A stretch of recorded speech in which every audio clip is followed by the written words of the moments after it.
My ability to be an American is a gift given to me, that I'm from a third world country. I have another biological family that I've never met, that never had the opportunities of being a citizen, of knowing the privilege of the first world country. They literally are a third world people. I definitely loved being Doc, as they call us. It was one of those things that you earn the title every day, that you're the guy that they're going to look to when everything hits the fan. And you're not just there for the Band-Aid, you're there to listen to the stories of what's going on back at home. You're the big brother, you're the father, you're the priest, you're everything to these guys. And so it took a lot out of you, but it was rewarding because you got to see these men grow, and you knew that you were helping them in a way that it's not by the book per se, but it's just deeper. It's a greater good to the people who are doing their job, where their job's stressful enough in the Marine Corps, and you got to help them maintain that and be able to be good men about it and do well.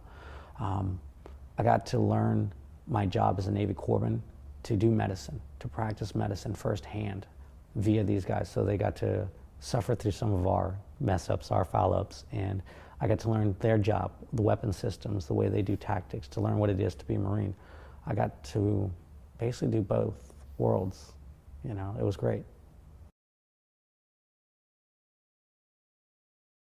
I was stationed at FOB Jalalabad. That was my main duty station there. When we could fly out, we flew out. Other than that, Bagram itself was just like being back stateside. It had a big PX, they had the hard buildings, everything, hard structures. There was a Burger King, a McDonald's. It was kind of weird. I was like, am I really in a foreign country? I can go get McDonald's or Burger King? It's weird. I even got Popeyes. That was trippy. But reality would soon hit. We would actually touch down on the FOBs we were at, where I'd live in a B hut, which is basically plyboard walls and a plyboard roof, and outhouses to go to the bathroom in. So it was initially a shock, definitely a culture shock. I'd been to the field before, but it was just like that. So every time I walked outside of that gate, every time I rode outside of that gate, I had responded to IEDs and after actions of them, what the damage would do, how it would maim, destroy, and kill people. I knew that if I got hit by an IED, that was it. There's nothing more. RPGs, things like that. I knew that at any time you could die. It wasn't a once in a while feeling. It was in every moment that I stepped outside of that wire. If I was on the base, I felt safer, but I also knew that was just kind of a situational safety. You know, the difference between being behind something that's bulletproof and being shot at, as opposed to just being in a place where you're not being shot at. There's extreme differences in safety, but yeah, a lot of times I felt like I could die at any moment. First time we took contact, I definitely felt like I was going to die. We almost got hit by an RPG directly, and we got lucky and it missed us, like by a hair's breadth.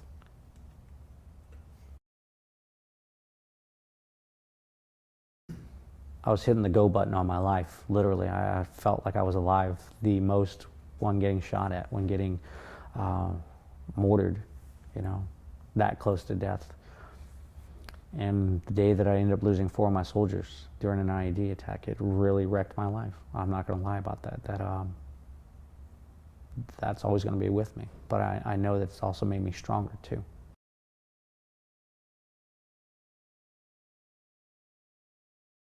I watched a local national who is a Muslim, knowing that we're Christians, we're Americans, we're the infidel, we're the Satan, and run up with his daughter and say, save my daughter, basically.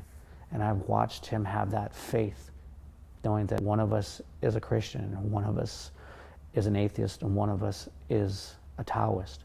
But having the faith to know, hey, I believe in you enough that I'm going to have faith that you're going to take care of us and you're going to protect me and you're going to save us. I've watched that. I've seen the best of humanity. I've watched people that I know that they want me dead, but I've saved their lives. I've watched over them.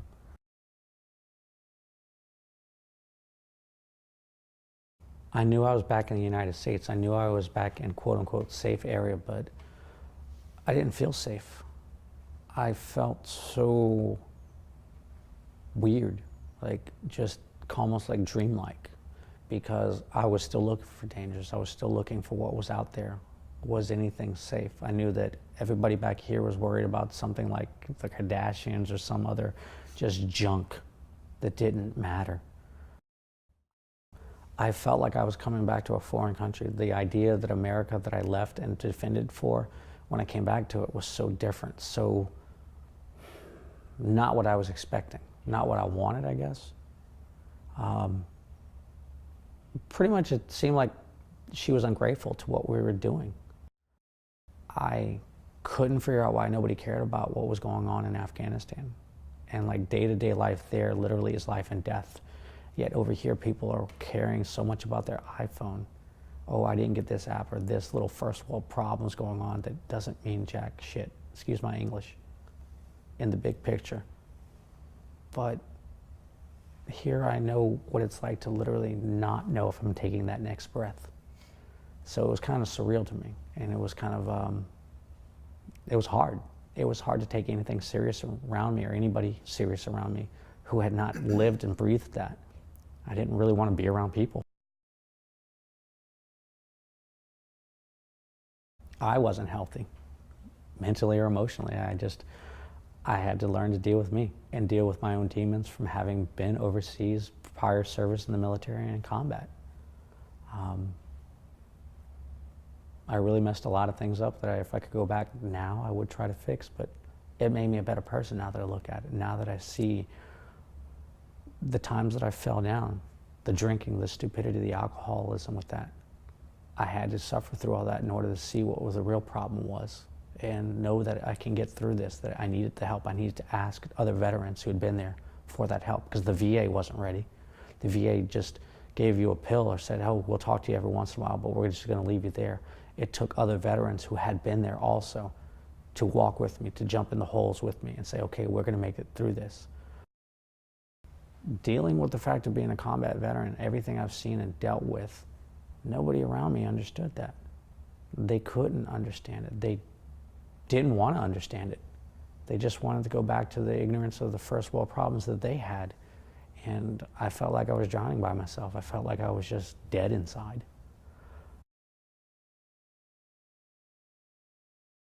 As far as now, what I'd like to pursue is to get at least my master's in psychology, so I could become a counselor, work with veterans, and try to work and see what we can do to help those who are still suffering with PTSD, that we can find means of treating them, helping them, know that they don't have to suffer this alone by themselves.